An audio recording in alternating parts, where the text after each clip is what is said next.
Dave is awesome. Yeah, Okay, that's there's a little working bit. there. Yeah, there's a little in the background, but it's not going to interrupt us. So this is really, it's okay. That's really good right there. I'm so accustomed to doing OBS and working with StreamYard is entirely new to you. But blessings and peace to you, my friend, and kudos to you for the amazing thing that you're doing. What a charming young lady you had just before me. And yes, her voice was transporting all those who were hearing. I could sense that. But I'm also just thrilled that you would consider having a senior citizen in the reindeer games. So thank you very That's much for too that. funny. Dave, senior citizen. That's too funny, Mm. brother. You're no senior citizen. You're a senior wisdom keeper, and a senior knowledge keeper, and a beautiful human being. On top of that, you're one of our elders, right? And we've been talking in this conference all along, and we've had a lot of elders. We've had grandmother circles, and like all kinds of elders have come up and given us some epic uploads. And I would assume that you're no different, because you and I have had a talk before, and we've done a show, and the information that you gave me there was just next level, right? So as far as I'm concerned, you're like one of the elders that we need to look to, and listen to and hear and take your advice, because you walk the road, right? And you know what you're talking about. So I say that you're one of the elders, my man. Well, we all walk the road, don't we? We're all on the same Mhm. path, and it's all going the same place. And so, any way that we can help one another is going to be a good thing. And we all have different perspectives and different belief systems, but in the end, it's all about consciousness. Consciousness is one. Mhm. And so being aware of that we live in a conscious matrix, should change the way you use your thoughts, the way you use your emotions, the ways that you interact with people. All of this is, well, let me explain it this way. Imagine yourself manacled to a chair with only one arm free, your head's held in place, and that right in front of you is a 50-pound cannonball suspended by a chain from the ceiling. And every time you push that cannonball, it's going to swing out and it's going to hit you right in the face. And the harder you push it, the harder it's going to hit you. That, my friend, is our thoughts. Those are the things, the karmic cycles, so to speak, that we initiate with every thought and every feeling, and which is why the yogis and the mystery traditions tell us to attain a state of desireless, a desireless state with no mental motions. Not that you're brain dead, not that you're intensely alive. You're like a gyroscope or a top that's spinning furiously, sizzling with energy, but perfectly still. That's what we want to head for. And we want to quit pushing that stupid old ball and getting hit in the face. And eventually, when we get good and tired of getting our nose flattened, we wise up, we rise, we go, well, duh. It's all me, isn't it? It's all me doing this. And we're That's so right. tempted to point to other people and other circumstances and to be victims and to say, well, look what this person did to me, or look what, it's sad, but that's a human nature. And that's why we're here now. It's why we're not on maybe some of the other planes or some of the other planets we may have come from, other star systems. We're here now in this place to learn about now in this place. and to adjust ourselves, a biofeedback, a spirit feedback mechanism, adjust ourselves so we don't have to come back anymore. And that we can help others along the path to the, I'm not a guru. I'm not a teacher. I'm not any of those things. I'm just another schlub like anybody else, traveling this pathway, holding out a hand where it's necessary, grabbing a hand that's extended to me when I can. And, we're all going to get there eventually. And so patience and stillness and clarity, these are all things that are glistening jewels that we should hoard to ourselves so that we can share them with others. So I'm kind of going off in a tangent here. Sorry about that. But yes, there is an orientation, because people exposed to my work for the first time are utterly baffled by it. They don't know what X3D is. They don't know why there are two pictures on the screen, or why they might have to very gently cross their eyes just a little bit in order to attain it. Normally, anybody with normal 3D vision can do X3D. And what it does is it turns your entire monitor into a gigantic viewmaster. And so it puts you on the surface of Mars, literally, looking through a 3D window at things that NASA would rather we not look at. And most people think, when they hear about crossing your eyes, they think about kids when you crossed your eyes and about killed yourself with your eyeballs and you get a headache and all that. That's not what this is. It's not what this is. It's just changing the lines of parallax. That's a technical term, but, it's all okay. So anyway, well, let's dive right in, huh? This is a very interesting artifact that turned up just about a week or two ago. And it's from Curiosity, and it's odd to me, Omar, that NASA is beginning to show more and more items close to the rover. Mm-hmm. And as you look to the left-hand side, you can see not only right angles all throughout there, but what might appear to be wiring or gadgets. And then halfway up, you've got that perpendicular disc that's perpendicular to the spine. You've got that little kind of nose cone on it. And if you look carefully, right on the very end of it, there's a hole right through there. What is this? Now, I had a bunch of people insisting this was either American or Russian, a missile that landed on Mars. Well, we haven't sent any missiles to Mars. We've sent orbiters, and we've sent rovers. They don't look anything like this. So I'm believing that either there are insiders in NASA, or people are wanting to be more part of the slow disclosure, and they're allowing more and more of these things to slip through the censorship to which we've become accustomed from NASA. Go ahead. Next one. And this is a bit more blurry. And people say, well, why are they so blurry? What is the problem here?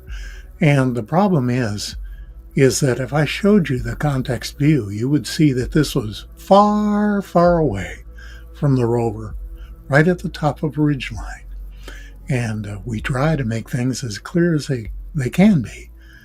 But in this case, again, we have non-fractal angles, which are the 90-degree angles, and the thing sticking out, and the rounded end, and the sphere sticking up on the right side. And then we have a slot, almost like a toaster slot in there, with a tab sticking out, and just to the left of that, another perfect circle going into this.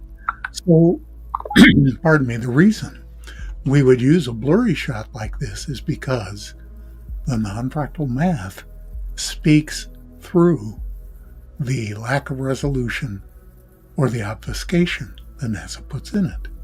Next.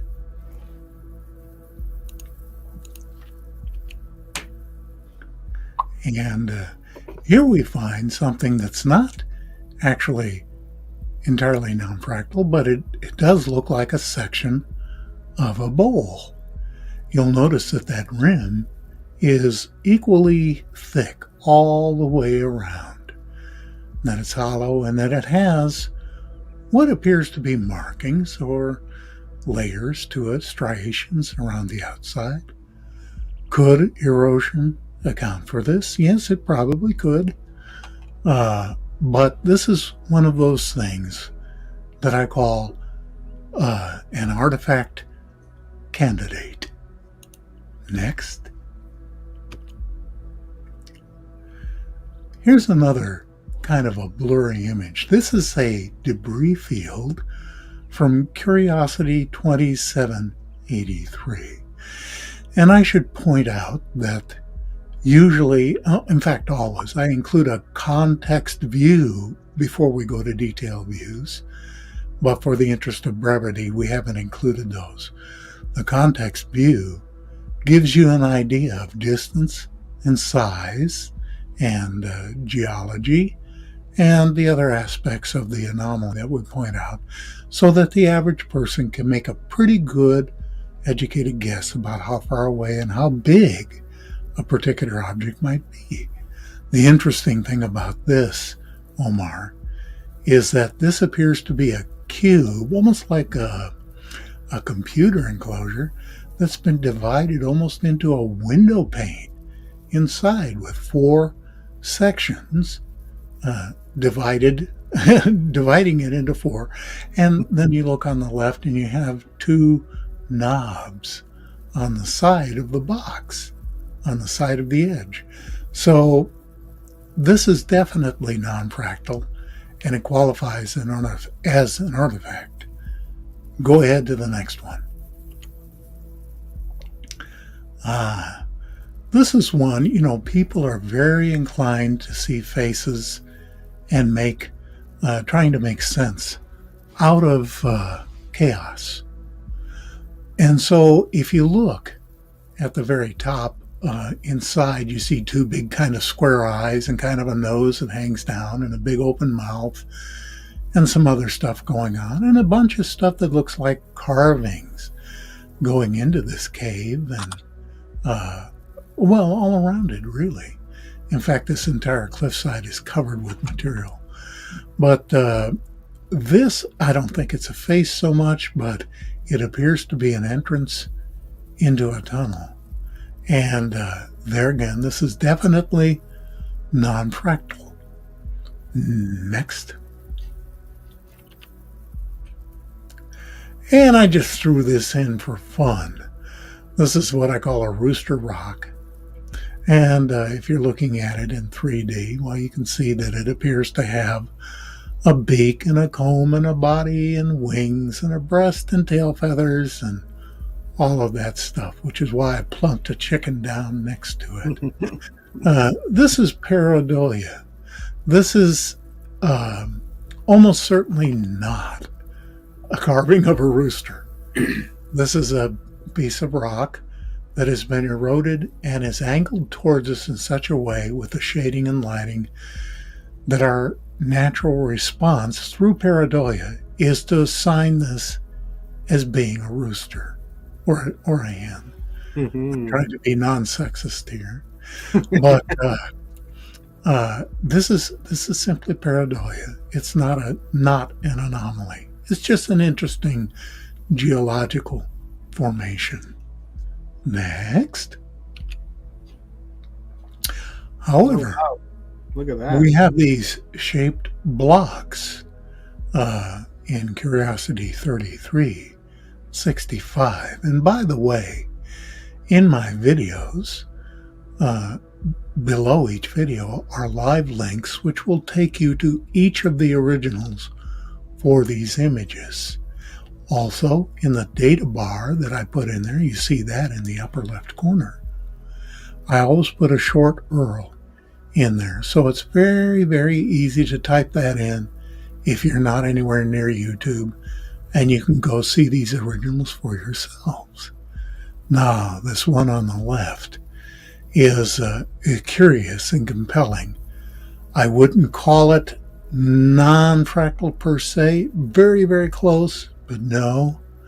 But the one on the right, absolutely. You've got this square top and even thickness sitting on top of this almost looks like the top of a column, doesn't it? It looks like a carving that would go at the top of a column. So let's go, and of course, as you look around, and that's fine. This one is craziness.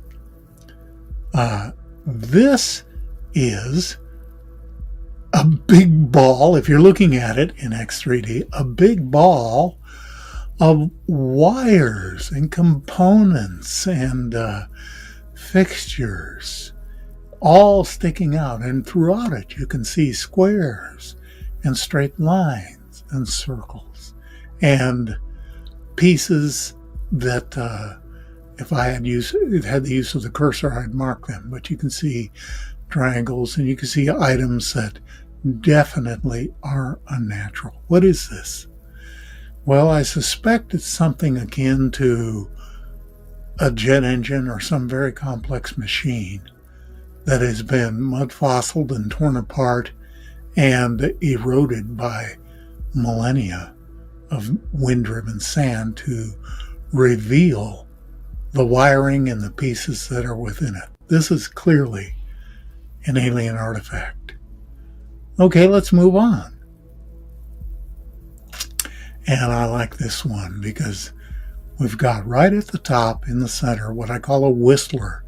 We find a lot of these, Omar, artifacts that have this little puckered kind of hole right in the center, kind of like it's whistling a tune. And Brant Foster, who first pointed this out for me, said that those are cogs, those little squiggly things around it. Now the spade-shaped artifact to the left, that's really not quite non-fractal, although it has non-fractal properties inherent in it. I'm calling it a candidate. But then you look down at the left corner, and yeah, we've got non-fractal angles there. And then right in the middle at the bottom, we've got what looks like a Play-Doh factory, one of those things you squeezed out when you were a kid. You've got a perfectly square end with round edges and all those layers and lines, a little bit of a bend to it. And then over to the right, in the right-hand corner, another item that's triangular, hollow, right angles, and has some kind of apparatus in it on the left, a definite artifact. Is that the actual color, Dave? Yeah, these are the real colors. People say, well, why do you color these things? We don't. One of the first things I do is I do a color balance to make sure the colors are true. Mm-hmm. And then I do a number of other technical things, which I won't bore you with. But this item, particularly the ones that look bluish, but the one at the top in particular, are what is called Martian Bluestone. And this is very common. And we see a great many artifacts and carvings that are done in this Martian Bluestone. So and there's those blueberries as well, eh, Dave? Well, and the blueberries are actually, for the most part, hematite. Mm-hmm. They're a natural erosional process as the sand and mud is eroded away. And those little balls of hematite, they form into balls naturally of different sizes. They could be several inches across or down to just millimeter sized. But they're natural. This, however, is an artifact. I have no idea what it is. But if you look on the left-hand side, you see that circular enclosure that's been eroded away, the rivets below it, in the middle and to the right. And then in between that and the middle section, a very clear square with a very clear circle within it. And then that center section has what looks like an animal's vertebrae sticking out of the top. And then, of course, the spade-shaped section to the right has more carving or whatever they may be along the surface. This is clearly, in my mind, due to the non-fractal angles, an artifact. Mm-hmm. It looks like it. Yeah. Yeah, there's no doubt. I'm having a hard time crossing my eyes, but even when I can, and when the images come together, you can clearly tell this is an artifact that's being worked absolutely, right? And absolutely. And I would recommend Omar moving even further away from your monitor. Mm-hmm. Go back another foot, and let's go to the next one and see how that works for you. This looks like writing here too, Dave. Well, I want to call it writing. Yeah. But there's just not enough resolution to make a good, clear call. And here again, Omar, I don't know about you, but my iPhone takes better pictures than this. Oh yeah.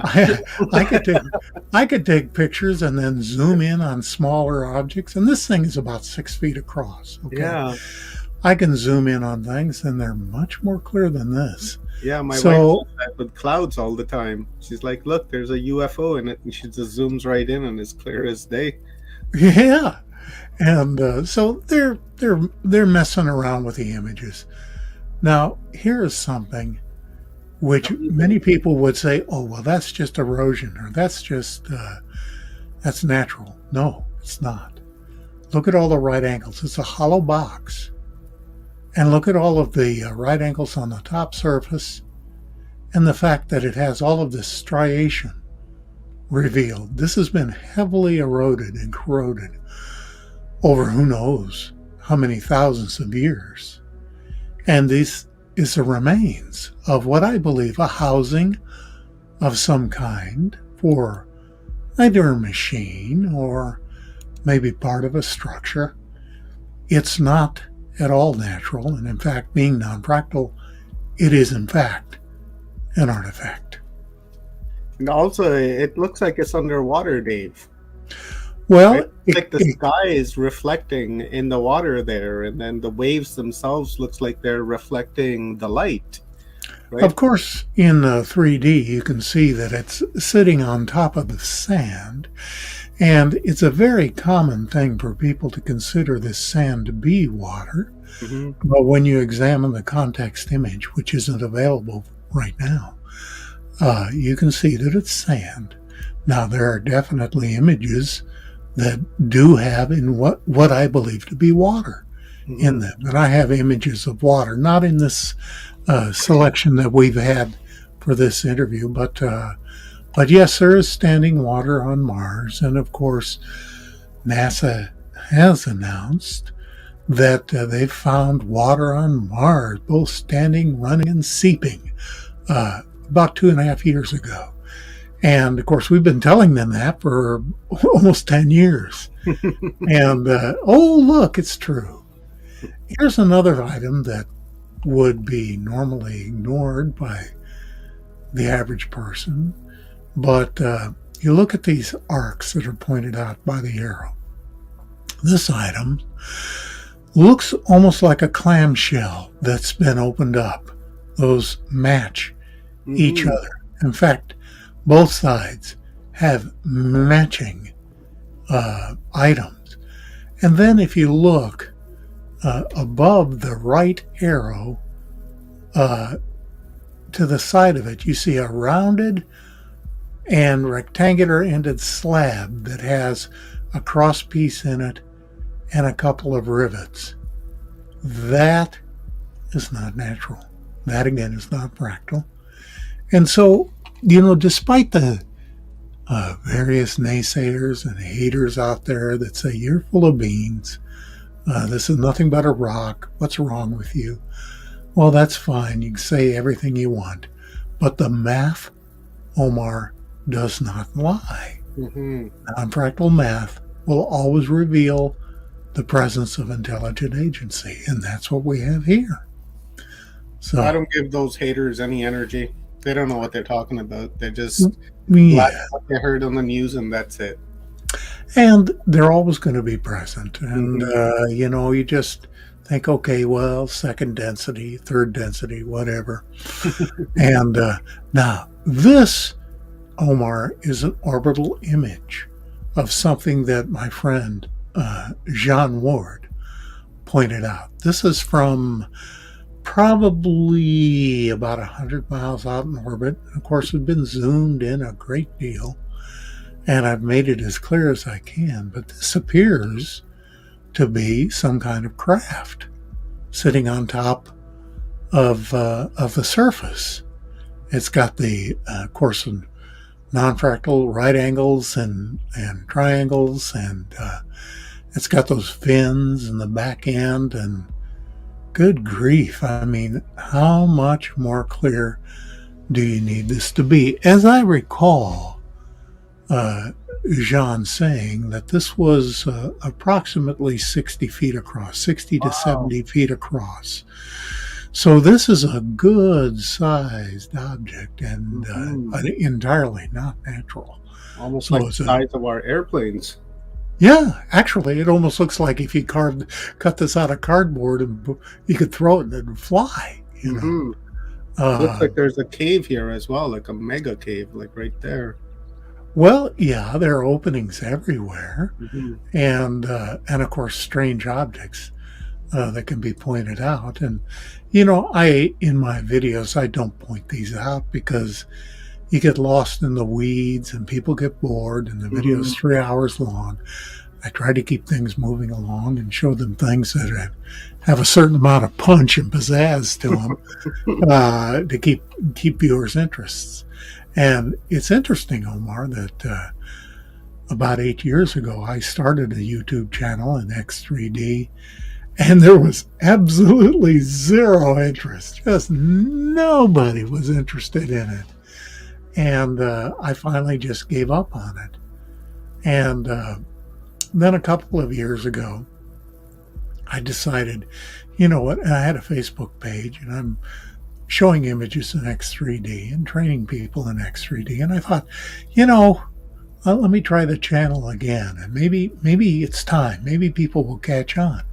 Well, at this point, I've trained almost 2,000, almost 2,500 people in X3D, and Nice. I've got an avid group of followers, some of whom are watching this broadcast tonight, and they wait avidly for each video, and they have all kinds of great comments, and we do our live hangs, and it's catching on. People are beginning to realize that this is a tool that you can't, NASA can't hide the truth anymore. If Hmm. you're looking at things in X3D and you're looking at non-fractal items, you can't hide it. There they are in front of you. Anyway, let's move ahead. Yeah, dude, I wish I would have found you like 8 years ago. I was showing intense interest 8 years ago. Like I was saying in the beginning, I was looking for a speaker for Mars for years. Right? I Well, didn't want to put anybody everything on, right? everything is in its own time, isn't it? Its Hmm. own Yeah, sequence. it sure is. And I still have some big name haters attacking me, and I just let them go, and I just move ahead. I just keep doing the work, because when I cack, there's going to be a legacy left behind of stuff. When we get boots on the ground, maybe 30-40% of my stuff will be disproved in the long run. That's Hmm. fine. There's still a body of work that's legitimate, including this one. This is, to my way of thinking, intelligent writing or carving along the top edge of this boulder. Hmm. And That's what I was especially thinking. especially when you look at it in X3D, it really pops. But the interesting thing, Omar, is that the boulder from which it's carved looks like it's been exposed to water for a very long time. This is what we call alluvial erosion or water erosion.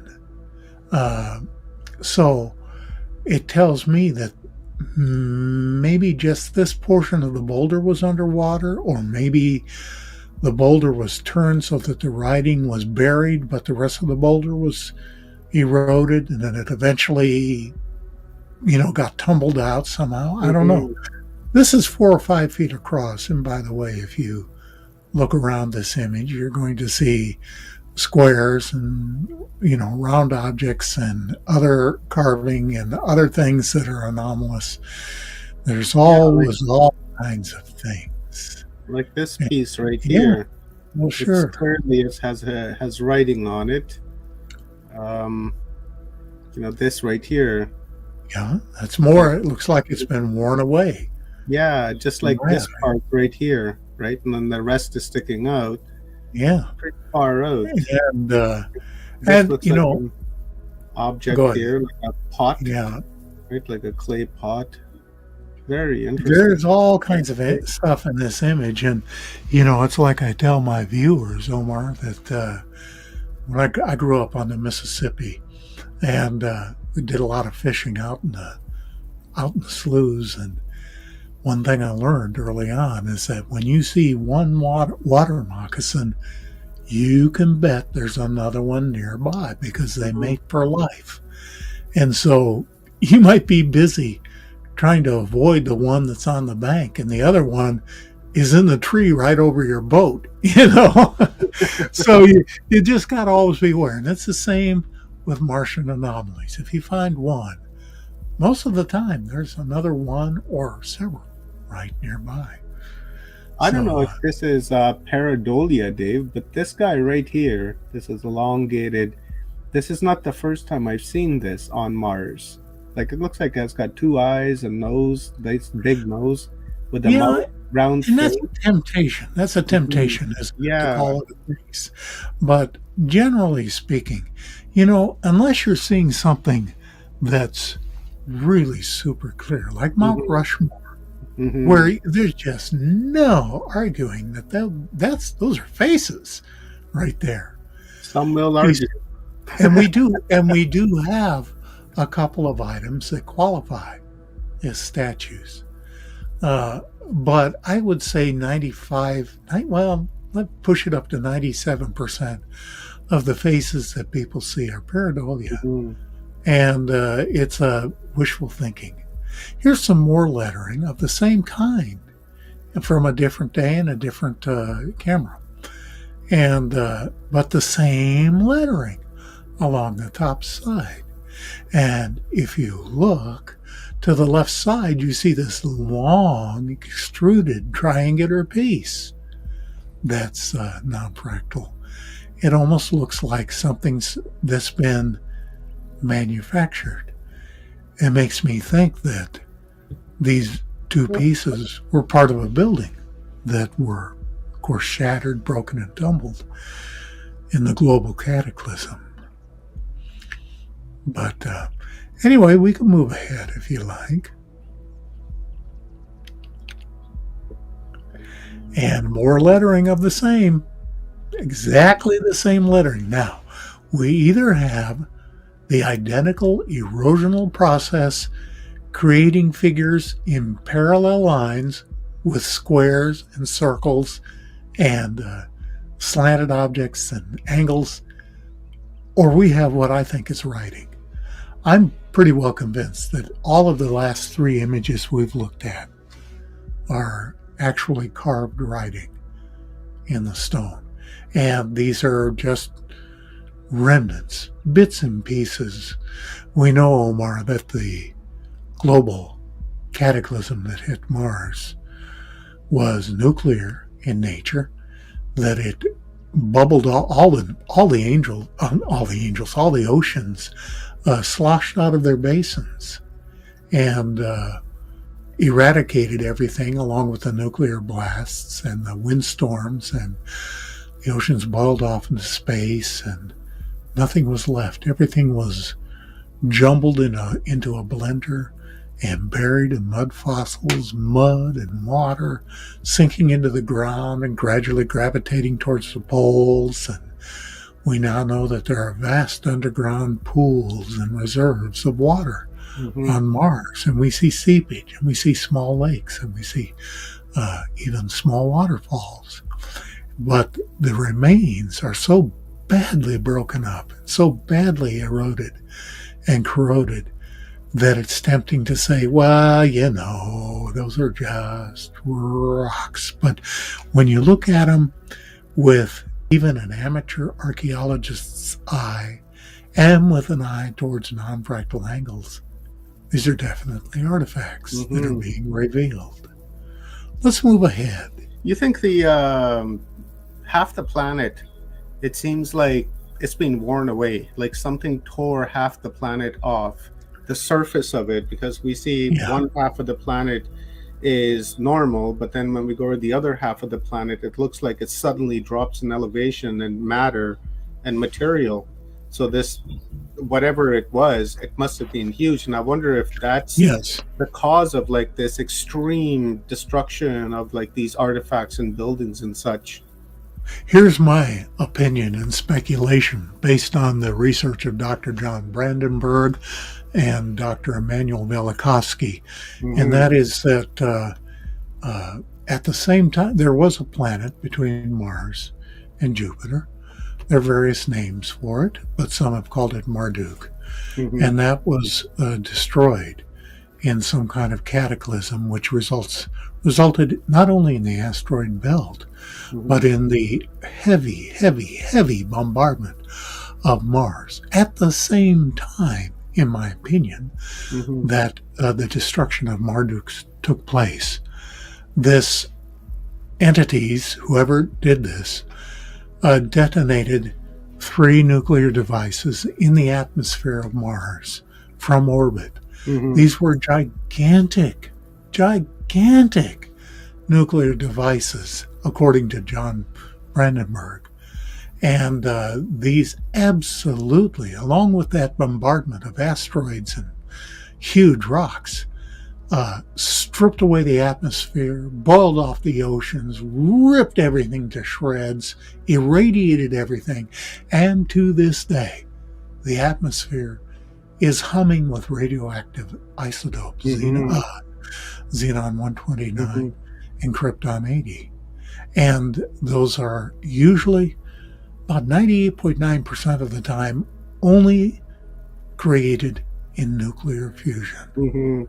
So this points to the truth of what Dr. Brandenburg and Dr. Velikovsky pointed out. And so I think that's what we're looking at. This is an interesting one, and especially in X3D. This is one I found many years ago. And it appears to be, well, at least the one in front appears to be a rocket on a launcher, tilted at a 45-degree angle, with rings round about. Right. The rocket at a perpendicular to the cylindrical shape of the rocket. Now, skeptics will say, yeah, but look at the JPEG artifacts in the background and in the front. I mean, those are just JPEG artifacts, which of course we're unable to get rid of. But here's my question then. Okay, let's call them JPEG artifacts on the rocket. How come they're not running in the same direction as the ones in the background and in the foreground? Answer, riddle me that, Batman. I believe these are actual rings on the surface of whatever this is. Now, maybe it's not a rocket. I'm just calling it a rocket, just for fun. And in back, that other one, maybe that's a launch rail that's been vacated. Maybe it's a gun. Maybe it's just a slab of rock.